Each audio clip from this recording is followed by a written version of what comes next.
And we're live, ladies and gentlemen. Welcome. Welcome to the Darby Ranch, Area 52. Welcome to the Darby Ranch studio here. And the imho.love show. I'm Lou Angelwolf. Mike Murburg. Welcome. Good to see everyone. Even though we can't see you, I'm imagining looking at you. And some of you are still in your bathrobe. But I love that about you.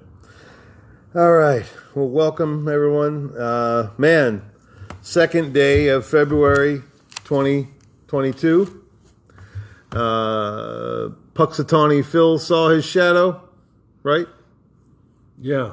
That means 6 more weeks of winter? Yeah, it means you saw a shadow. It's going to be 6 more weeks of winter, whether he sees it or not. I mean, has he had his eyes tested lately? Sorry, all I see is shadows. It must be the cataracts. Yeah. Psychic prairie dogs. Yeah. Prairie dog. He's a prairie slob, man. He's a fat bastard. You see a woodchuck, man? They're gigantic. Oh, they'll come after you, too? Yeah, they'll climb trees, too. Yeah. Yeah, they will. Can they... Are they a marsupial or a rodent or what are they? I think they're rodents. Yeah. Yeah. They don't carry much in a pouch. No, they're not marsupials. They're daily. But they have opposable thumbs, right? I don't know what they do, but they climb up. They used to climb up trees and eat our peaches. Bastards. They got big, man. On your peaches, I guess. Yeah, they did. Sugar, protein, go dog, go. Yeah. They're compare them to prairie dogs is like comparing like a one of those gigantic loaders they use in a mine to a Kia. It's like they do. To your lawn horse. It's gigantic. I don't know Punxsutawney Phil, man, but you know he needs. Oh yeah, that's right. I'm thinking. I've seen him hold them on TV, and he's a big bastard. Well, I've seen him much larger. Yeah. But, wow. Yeah, they need to feed that. Well, once again, somebody pulls you out of your hole after hibernation for 5 months in the winter. You're going to be kind of thin. I hate it when they do that. You know, yeah. I mean, once I'm into my 5-month hibernation, I'm really hitting a stride. You know what I saw this week on YouTube? Facebook or something, is that this guy is flying. It's wintertime. It's in Minnesota someplace here, and he's flying his drone. And he's taking photographs of the snow in this park. Yeah. And then he passes over some guy in a jacket being chased by a bear. Oh my God! Yeah, it's like crazy. He's like wow. dancing around. And the bear looks and then continues chasing the guy. It's like, where do you go in America where you get chased by a bear in the woods, you know? Hope he outran him. Me too, or else it would have been a different photograph, I guess. Oh, if I had that drone, man, I'd be dive bombing that bear. Man, well, why? If you know there are bears around, why even bother? That's, I had a past life regression a few months ago with Sue Doloff, and one of my past lives, I got killed by a bear. Oh, so yeah. you and Brad Pitt in the past movie. Yeah, but that was I was I lived out in Montana somewhere. That's why it felt so familiar out there when I was out there, and it really felt familiar out in Libby. Yeah, where I didn't know where your property was to see it, but we were in your town there for a little while, and it felt hauntingly familiar. Yeah. So not much changes over there. Yeah, we used to own part of the mercantile down there. It was built in like 1810 or something. Some ungodly date. Early settlement out there. And the mercantile was like the general store, right? Right. Yeah. Right. For those who don't know what a mercantile is, yeah, it's a cool place. So it had a ghost too. Had a ghost? Yeah. Oh yeah. It did. We love that. Well, there's, and that's kind of the way the show's all been kind of popping along here all day, preparing for the show. A couple ways you can, you and I have had personal discussions about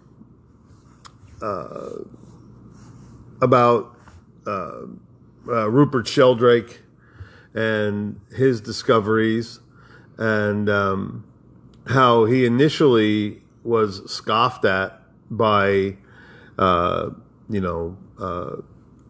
chemical-based medicine and all that. They didn't believe in this. Yeah. He couldn't morphic field. He couldn't get funding either. So Yeah. And he's not no dummy. He's a Cambridge guy, PhD. So Well, he knows his stuff, and morphic resonance is what we're talking about. It's MORPHIC, morphic resonance. And Rupert Sheldrake, who did not sing Dead Skunk in the Middle of the Road, was one of the more profound pioneers in this field. And because he's really onto something, they turned their nose up at him. They refused funding for him, and they just kind of let him idle along and see, hey, how bad do you really want this thing, sir? You can keep peddling for free if you want.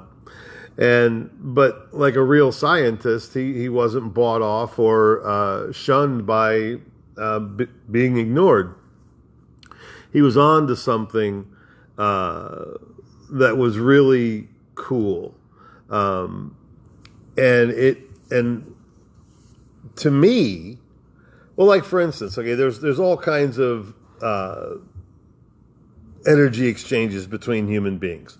I was just talking to Leslie, our new friend, and Mike, and we're here in this same space, and yet the three of our energies is very comfortable together, and that's a thimbleful of all the connections that you have throughout this world, and the more you open yourself up to receiving those connections, the more incredibly populated your life is going to become with people that you really like, people that you really enjoy, people that get you, people that you get. But it is having that openness and that vague trust of experiencing this, and that's just part of trying to understand this life force. But from what I can tell, Rupert Sheldrake, one of the things he was talking about was it is the energy that moves our DNA, which is an energy field into itself, but this is the actual movement part of it. It's that it's like psychic DNA. Psychic DNA. Okay, I like that. Yeah, it is to our DNA what the collective unconscious is to our consciousness. Okay, say that again. It is like collective unconscious, like Jung's collective unconsciousness. The collective unconsciousness. Yeah, it's why we focus, like we see the same archetypes, and we identify with the same archetypes. Like we were talking last week, it was, the Jesus archetype and Horus and all that stuff. Right. And that's why we identify with this stuff, because generation after generation, millennia after millennia, we're exposed to it, and eventually it becomes part of our collective unconscious, which we inherit from our past lives, prior lives, past families, prior families. It's part of this wonderful morphic field that exists around us, and that is yet to be explained. I mean, hell, he just discovered it 40 years ago. So but once again, it dovetails well with the fact that nobody knows what consciousness is and what it does and how it affects everything. We're just starting to scratch the surface, but it is. It's the collective unconscious of our. It functions like the collective unconscious does, but it functions at the level of DNA. Yeah, and it goes further than that too, because it functions at the level of crystals that start resonating morphically the same way, and it functions in new medicines the same way. I was into this a couple of years ago, but that was the morphic resonance of newly produced medicines is what fascinated me about it at the time, because they all come into play at this, very similarly. The morphic resonance is greater when they're first invented than it is as they go down the line. So it's pretty cool stuff. It's worthy of more research when I have some time. Sure, and and these are some big words and some complex definitions. I think if you had to explain it to a layperson, which I am, if someone was trying to explain this to me and I'd never heard it before, I would almost think it's kind of like, I mean, this is, semantically incorrect, but it's almost like the breath of God that goes through everything. It's for instance, you have all this DNA in your body. You have the same DNA in your arms as you have in your legs. Okay. So how does the DNA know to make arms instead of legs, or 4 legs and no arms, or 4 arms and no legs? How does it know? And I think and this is probably the biggest mystery of our time here on Earth. Well, it also affects the humanoid or human populations that exist throughout the universe. It's like, once again, it's very similar to the 100th monkey effect. Once a monkey on some island, or the 100th monkey, gets it 1 out of 100, then all of a sudden the rest of the monkeys on all the other islands that are not connected at all start inventing the same kind of tools and hammers and stuff. Yeah. So it's that wavelength. Right. Well, once again, it's a manifestation of non-local consciousness. It's a manifestation of okay. I'm not functioning on all chi tonight. No, well, chi. It's all chi, but it'll come to me. Okay. I'll bring it up when my doddering old age passes. So. Well, so anyway, I'll get back to one of my comedy friends, a guy named Steve Lally. Non-locality. Non-locality, okay, I get it. Non-locality, right. And to go back, that I've been fascinating with these neutrinos. My friend Barry Hart told me about neutrinos a couple of years ago. And I think it's a great name for a cereal. Isn't it great? I really do. It's nutritious and it's tree. No, tree notes. It's made from trees. Neutrinos. Right. From Kellogg's. Yes. Battle Creek to you. Be sure and use oat milk for maximum protein. Right. But yeah, Barry was telling me about these neutrinos, and whatever you know about them is great. I mean, leave comments in the section. Soon we're going to add a screen here so we can interact. But I don't want to. I kind of like it. I like it this way without the distraction. Yeah. Where you're always answering questions back and forth. I think we present more material that way. And I know answering that screen can send you off on a tangent. Yes, if we don't have enough. Yeah, we don't have distractions. Squirrel. But my friend Steve Lally texts me today. He goes, "Hey, buddy." He goes, "Just checking in on you. Just wanted to let you know you've been on my mind." And that's very nice, Steve. Thank you. Steve actually has a podcast called the No Idea Zone.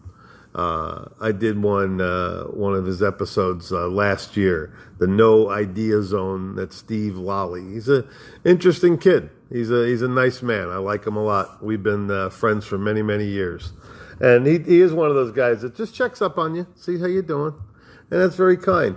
But I think and the fact that we were creating this show tonight was even more, there was a little highlight on that particular thing. I said, we're creating a show about internal and external expression, external and internal energies that internalize and then they exit.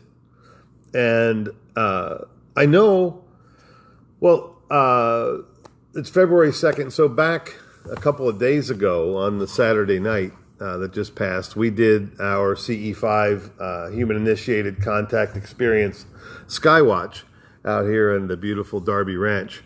And all these shows and all these events, these are all sponsored by disabilityattorney.net.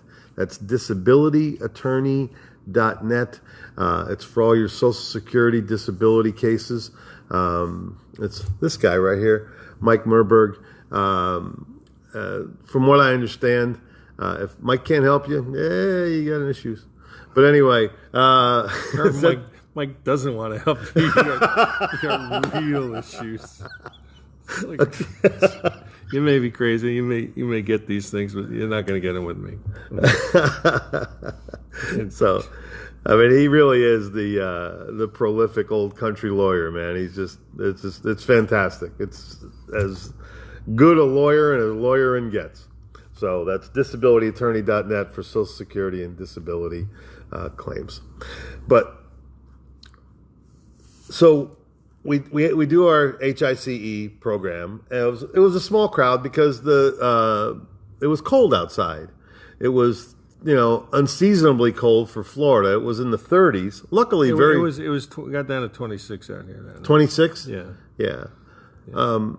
And it was cold. Yeah. Oh, yeah. Well, you guys, I had a show that night, and I showed up late, so I didn't have that extra hours of being out in the outdoors there.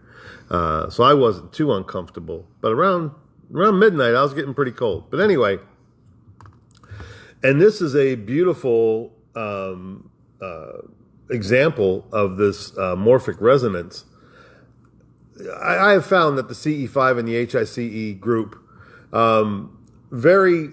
they're very sensitive people. There's a lot of empaths in this group. There's a lot of psychic energy in this group. There's a lot of really interesting souls and some complicated but wonderfully simple minds. And there's some genuinely happy people here. There's people that really they are okay with their base understanding of their life right now, and they only wish to continue enhancing it through good, sober, sensible learning and experiencing and feeling and absorbing. And we had 16 people in the field, and each of us was exuding our personal energies for our own good and for the good of those sitting next to us, around us, across from the fire, whatever it was. And we shared this beautiful energy throughout the night. We have some beautiful conversations, and you can really feel when like-minded people get together, and this is all about peace, love, and innocence. It's really, I don't even ever think I've ever heard an argument at a CE5. Have you? I've never heard anybody have a verbal confrontation. No. That energy just does not show up. It doesn't show up. Here. It's just not there. And it is, of all the ones that we've done, in fact, this month on the 26th, we're celebrating our 5th year of having CE5 meetups. Or the beginning of our 6th year. The beginning of our 6th year, yeah. The end of our 5th year, the beginning of our 6th. And incredible stuff. Everybody's got a little story. It's really kind of amazing.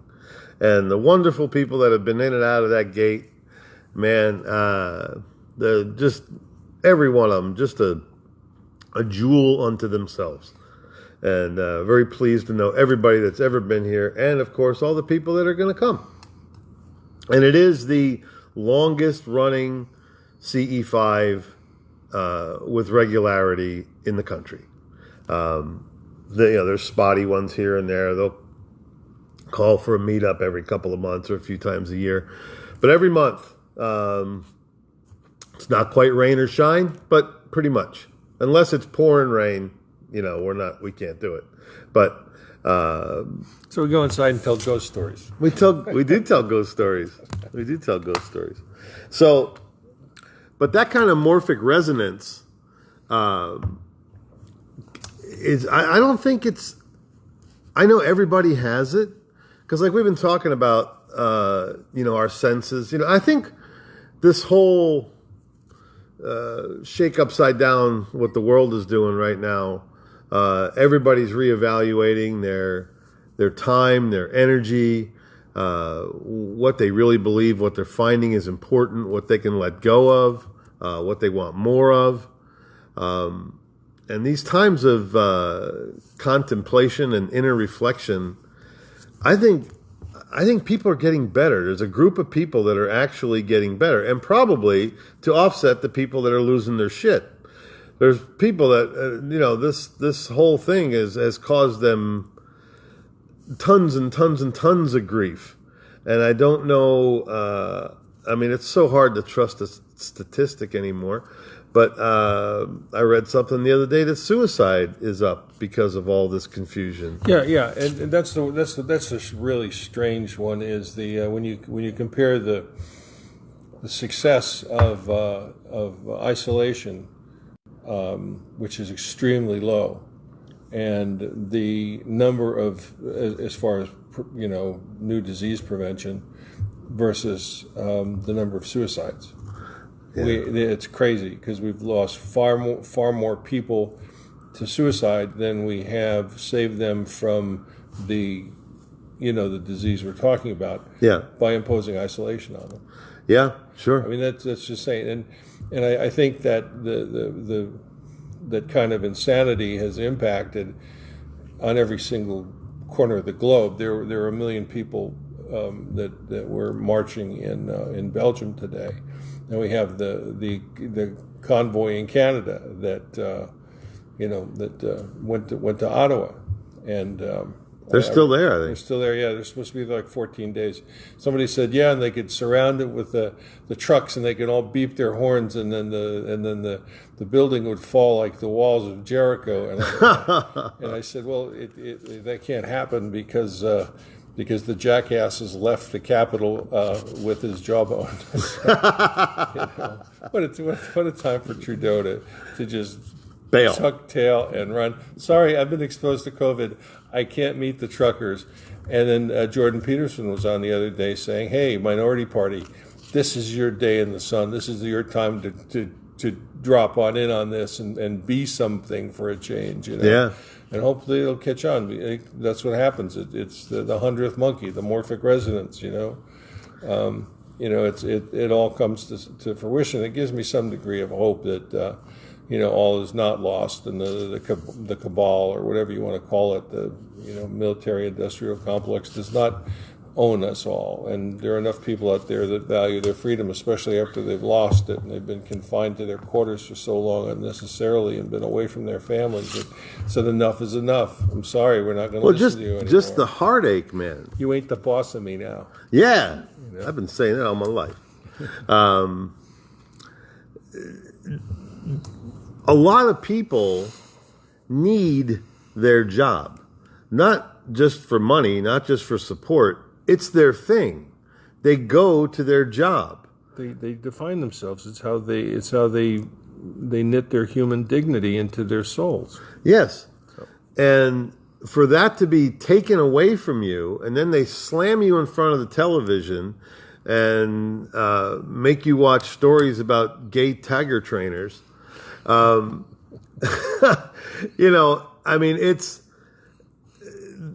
We've been under a hypnosis for a long, long time, but these last couple of years have really taken the cake. I mean, it's stronger than it's ever been, I'm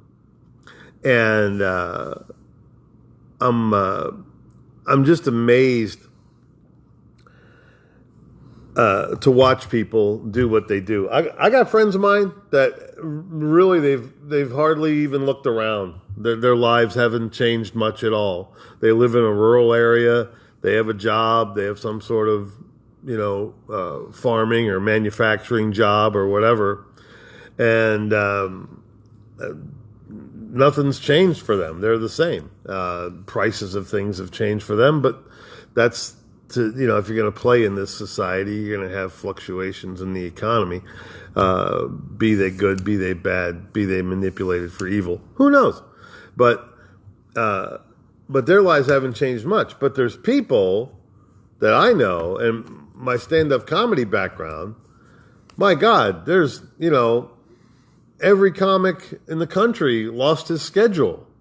And some of these, the guys that are entertainers on cruise ships and stuff like that, their whole industry shut down. All those cooks, all those, cabin stewards and people that work on ships and all that stuff just came to a screeching halt.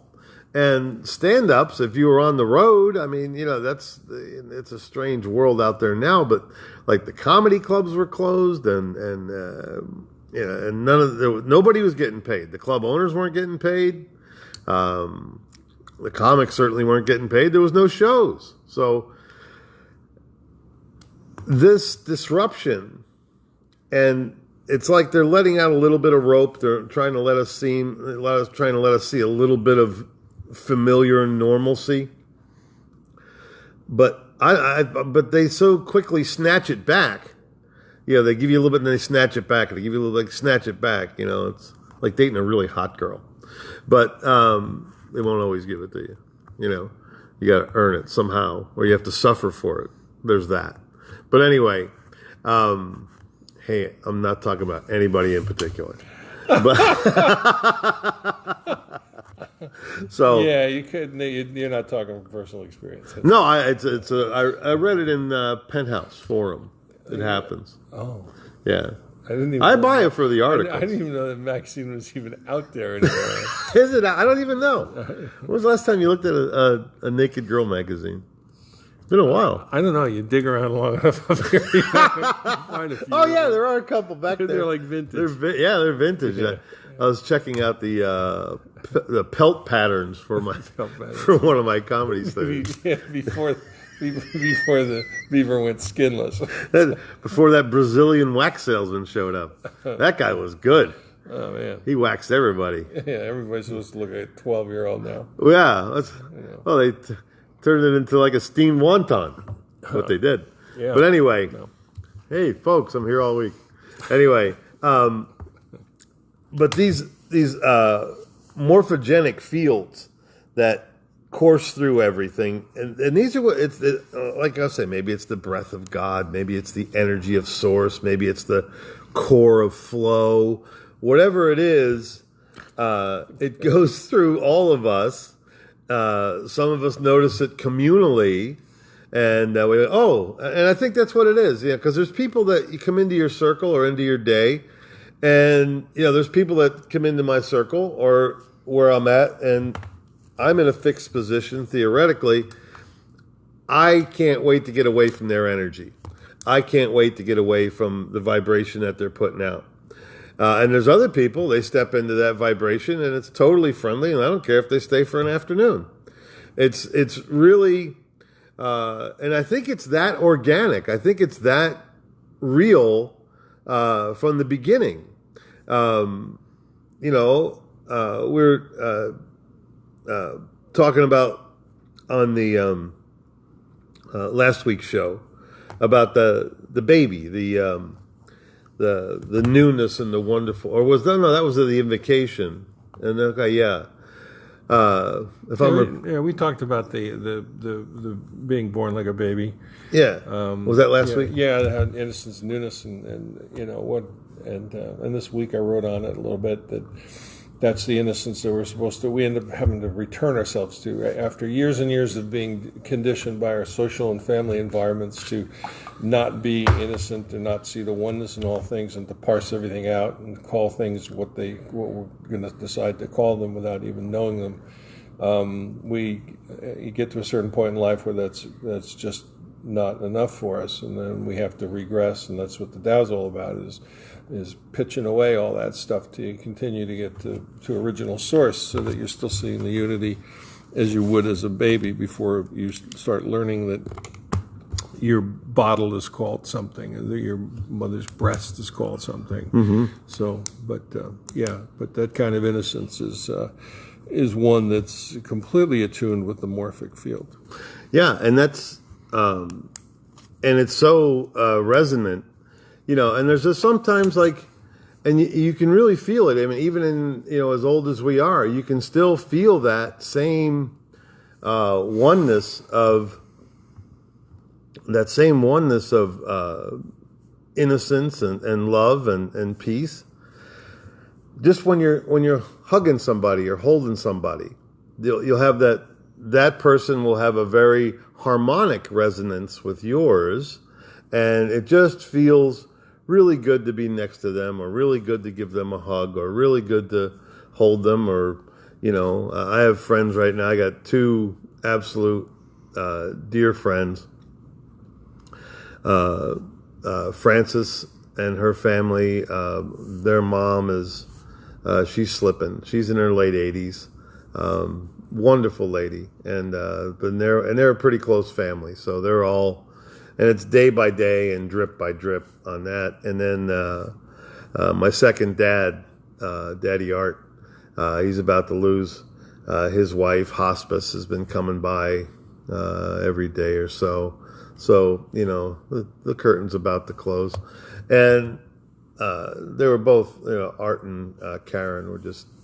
Art's a wonderful dude. He's like, well, I said, my second dad, and Karen, his wife, was just a gem, just a happy, jovial person. And as you feel and you can also get that trend when that spirit's about to leave. You can always tell when somebody's ready to go. Somebody gets up out of a room, or you're in a circle and they stand up first and they're getting ready to go. They change the vibration in that room. Like you've been sitting there with conversations going on, and someone goes, well, I gotta go, and he stands up, and that like breaks the chain. Yeah. Well, in a much bigger way, that's what Joj, that's Fran's mom's name, Joj, Joj, and Karen, they're getting ready to go. So they, everybody's, oh well, hey, we got things, we got people, we got to hug, we got to say goodbye, we got to exchange I love yous, we got to, I owe you $100, whatever. It's all got to, kind of start flowing together. And as we've talked about on the show several times, this whole thing that we kind of got duped into doing, this whole materialistic pursuit thing. They had it very, very well lubricated when we were all coming up into it. It just seemed like it was the right thing to do. You work hard and you spend your life working for this guy, and you give your money to that guy for a place to live, and you pay that guy for a car, and you pay this guy to fix your toilet, and and you just go on. You're just this. You're a supporting role in this giant fiat currency exchange, and for many decades, they convinced us that's it. That's what it's all about. Because if you notice, back when I was, I'm 62, and I watched a lot of TV when I was young, and I've always been attentive to things.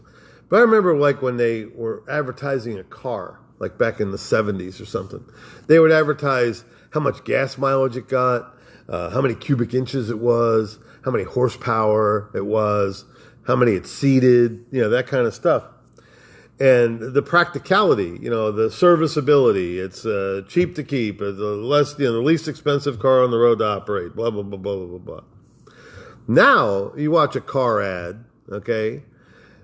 They don't mention anything about the car. You don't know if it's a 4-cylinder, 6-cylinder, turbo, twin turbo, bi-turbo, trans-turbo. You don't know what it is. All they tell you is how you're going to feel when you own this thing. Oh, you'll uncover new awakenings. There'll be new discoveries. You'll go in the mud and have fun with your family. Yeah, buy it for her for Christmas, and your marriage will last. Oh, by the way, honey, final deferred payment on the Lexus station wagon is $86,000. That's okay, isn't it? Yeah. People never look at that when they buy a car. The total deferred payment is the last number. That's everything. That's every dollar you paid for the car with interest. And people tell me all the time, "Oh, I got that car for $25,000 in my old junker." But when you look at, by the time they added interest over 48, 60, 72, 77, 84 months now, that car that you traded your junker and $25,000 for cost you about $37,000. So, not to mention the fact that you gave your trade-in away. So, all that stuff used to entertain us. People used to laugh, I owe so much on my car, I just got to wax it and like it. People used to accept this burden of debt. Well, I think there's a lot of people, there's a new wave of people coming up that they're not so easily entertained. And they're seeing through the veneer. They are paying attention to the man behind the curtain. Minimalism is totally on the rise. In fact, I used to sell a little bumper sticker with my to-go kit when I was selling T-shirts. It said, minimalism, it's the least you can do. And it really is.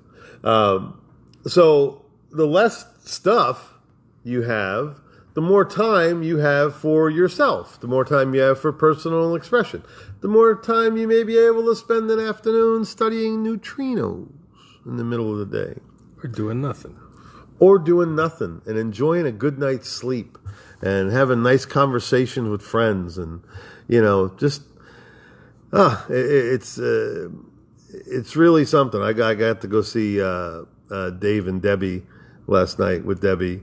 And it was just old high school friends. Two of them I've known since 4th grade. The other one I met in 7th grade.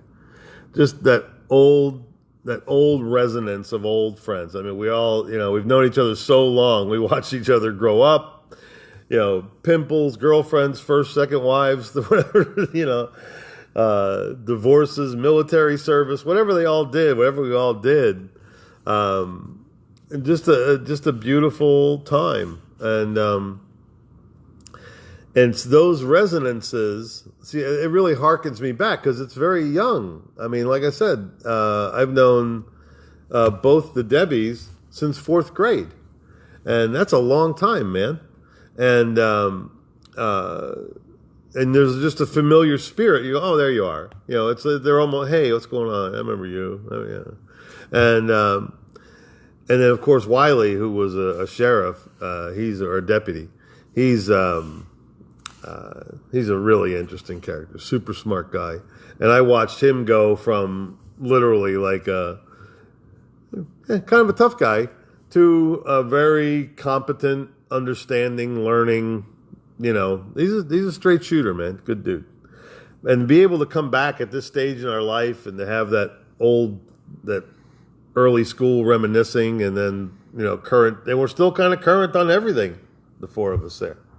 So, but that resonance, that morphic resonance, I think it's more and more people are going to start noticing it, and maybe even after you saw the show, you'll go, "Hey, I really noticed your morphic resonance," or "Were you just happy to see me?" So, this is what this is all about. I believe your human life is in the vibrational and tactile portion of your life. When you find those familiar spirits, those familiar friends, those people that you were supposed to meet, people you were supposed to hang with, people you were supposed to, experience certain of life's things with, they're there. And when you really start totaling it all up, if you look back, I mean, so many people, there's a lot of people right now that are really depressed and they're bummed out and they're pissed about this and pissed about that. But they have so much more to be thankful for. It's just that they're comparing, and most people, Mike, most people are unhappy when their life doesn't go as they dreamed. And of course, if you study the Tao, that is some thinking that will set you way back. Mm-hmm. Accepting your day as it is, understanding it as best you can, and then trying to make the best of it. That's the key. That's the key, is understanding whatever you've been dealt. Let's do the best we can with it, and accept what it is, and, deflect the negative energy that it comes with, and keep moving. Mm-hmm. Accept things for what they are. Yeah. Sometimes you do have to redream dreams. I've seen it a bunch of times in my life, especially,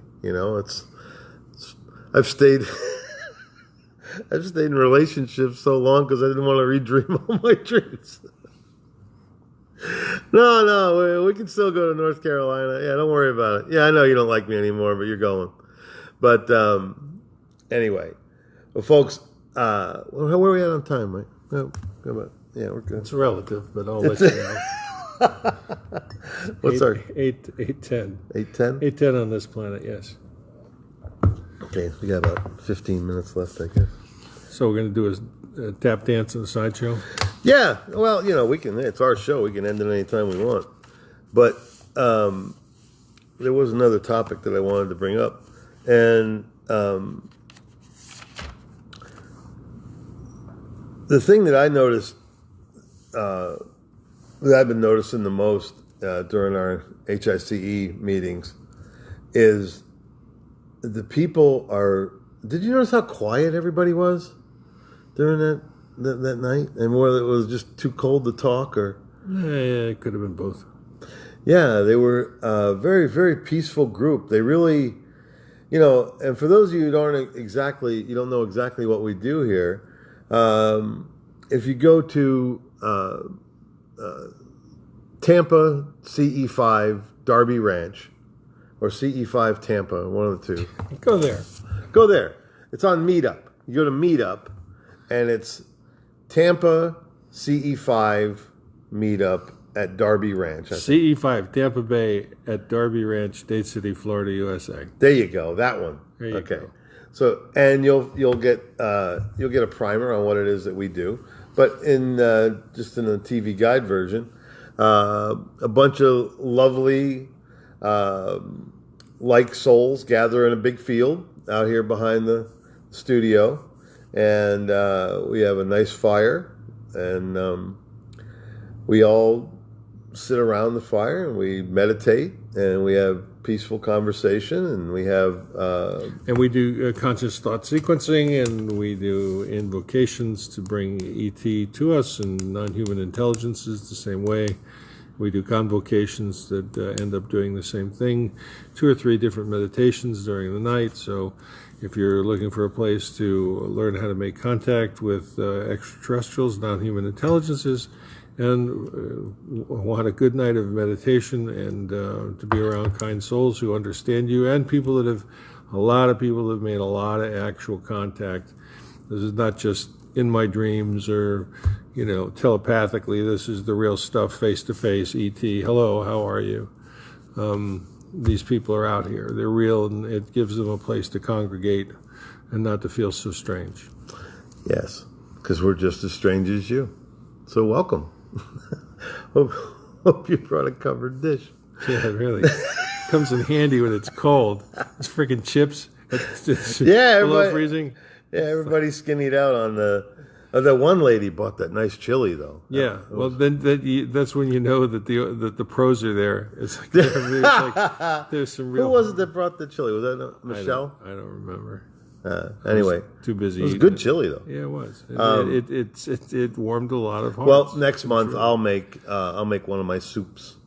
I'll make either chicken noodle soup or the cabbage soup. So. Well, I guess we're gonna have to buy some soup bowls then. So. Yeah, I'll get little soup bowls and soup spoons. That's one thing I've learned since I've lived out here at the ranch. I've become a pretty good soup maker. So it's a lot of fun. And so far, I've done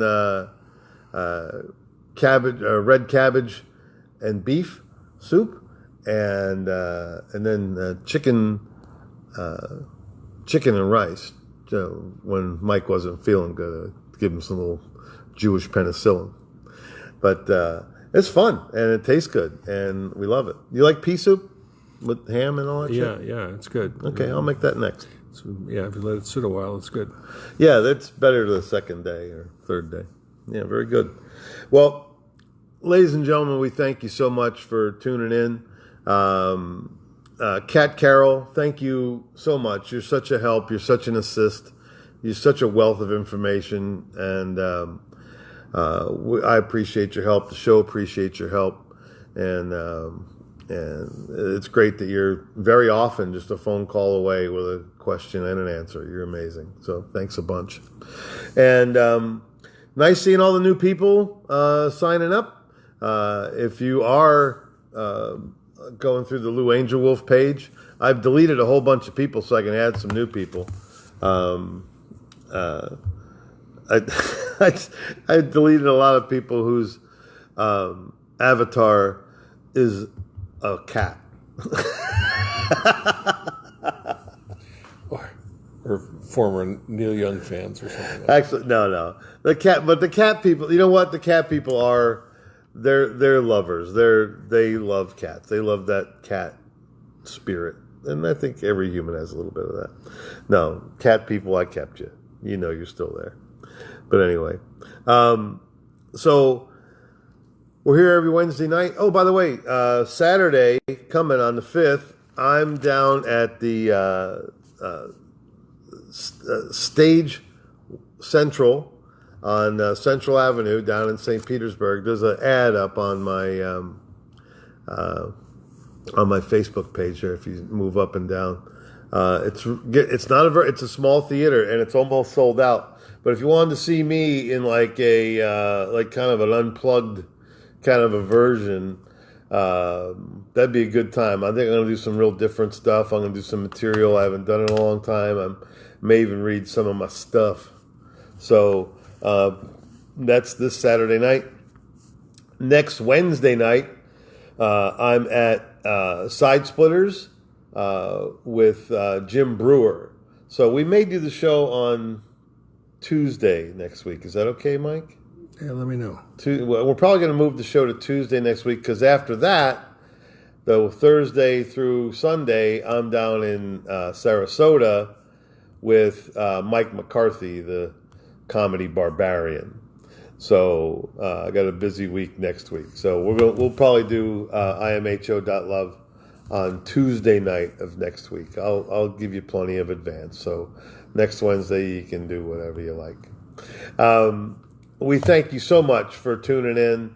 There's a list of people I would love to thank every day for all your participation. Thank you, people that send us stuff for the show, keeping us monitored on current events, sometimes ad nauseum,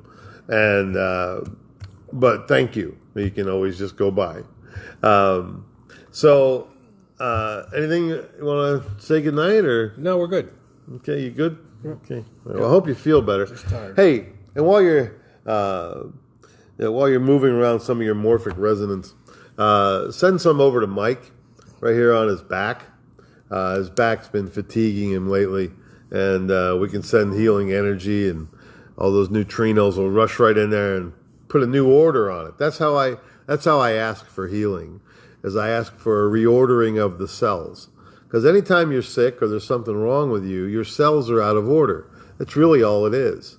And what you can ask for, because you have that power of intuition and telepathy, you can ask for these things, that those cells would be reordered. And they would go back into their proper functioning time or sequence. So, yeah, so keep Mike's back in your thoughts if you can.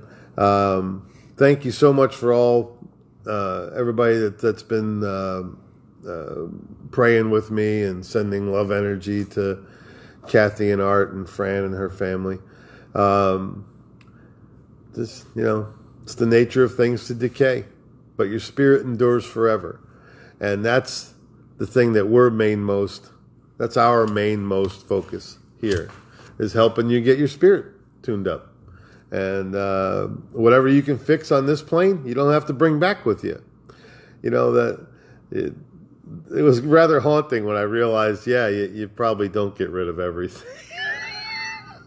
Just because you cross over. I'm sure you can shed some things, but there's some stuff that's still in your DNA, man. It's still in your spine. You know, maybe 4 or 5 lives ago, you were some crazy asshole, and you got this personality problem. I know I've dealt with a lot of mine, and